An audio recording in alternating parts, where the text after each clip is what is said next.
Critic on the Responsible Parenthood and Reproductive Health Act of 2012, Republic Act Number 10354, also known as RH Law.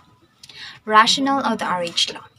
The Responsible Parenthood and Reproductive Health Act of 2012, or RA 10354, also known as the RH Law, was primarily enacted on the vision that the poor will have access to reproductive health, RH goods and services which they cannot afford. Okay.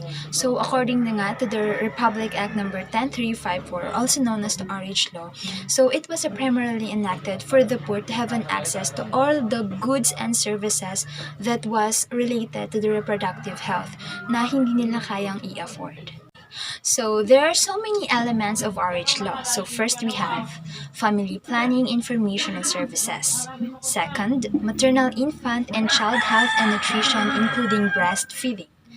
Third, prevention of abortion and management of post-abortion complications.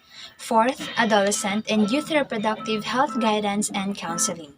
Fifth, prevention and management of reproductive tract infections, RTIs, HIV or AIDS, and STIs. Sixth, elimination of VAWC and other forms of sexual and GBV. Seventh, education and counseling of sexuality and reproductive health. 8. Treatment of breast and reproductive tract cancers and other gynecologic conditions and disorders. 9. Male responsibility and involvement and men's RH. 10th, prevention, treatment, and management of infertility and sexual dysfunction. 11th, RH education for the adolescents and mental health aspects of reproductive health care. So in this topic, there are so many salient provisions then. So when you say salient provisions nga, these are the important things that provided by the government. So first, we have the midwives for skilled birth attendants. The law mandates every city and municipality to employ an adequate number of midwives and other skilled attendants. So it's very important for those cities and municipalities to employ yung tamang midwives and skilled attendants sa bawat hospitals and other cities. Second, emergency obstetric care. So each province and city shall ensure the establishment and operation of hospitals with adequate facilities and qualified personnel that provide emergency obstetric care. So it is very important for those hospitals, municipalities, and cities na meron silang mga hospitals, mga facilities that was or the qualified personnel then to provide emergency obstetric care na pwede nilang i-provide those to the patients. Hospital-based family planning.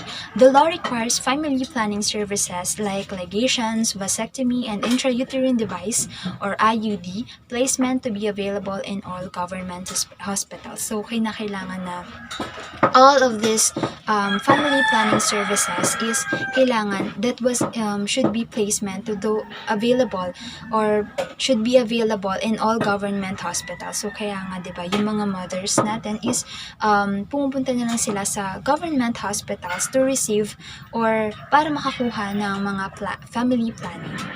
Then we have contraceptives as essential medicines. Reproductive health products shall be considered essential medicines and supplies and shall form part of the National Drug Formulary.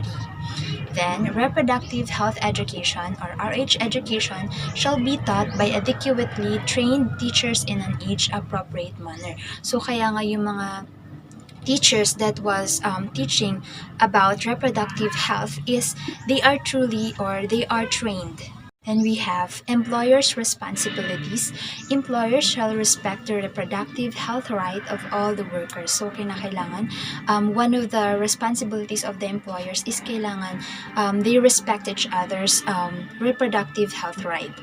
Capability building of community-based volunteer workers. So, community-based workers shall undergo additional and updated training on the delivery of reproductive healthcare services and shall receive not less than 10% increase in honorary upon successful completion of training.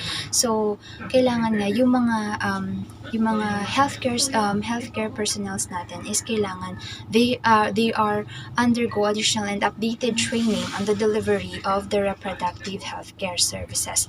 And may matatanggap din naman silang 10% increase of honoraria kapag na-complete nila yung training. Okay.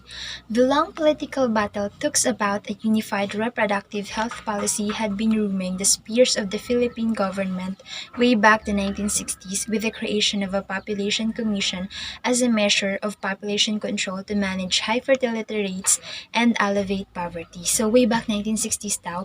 So there are so many reproductive health policies that was created by the population commission. So that is control to manage high fertility rates and the elevate poverty. So sabi ko nga diba, RH law was primarily enacted in 2012. But this RH law was a product of a struggle. So however, in March 2013, the law was challenged before the CS of the Philippines, delaying its full implementation. So in 2015, nagsagawa naman ng further temporary restraining order or TRO that was issued again by the nations to prevent the Food and Drug Administrations or FDA of the Philippines na mag-procure and mag-distribute and ng certificate of drug registrations of more than 50 contraceptives, which allows many licenses to eventually expire.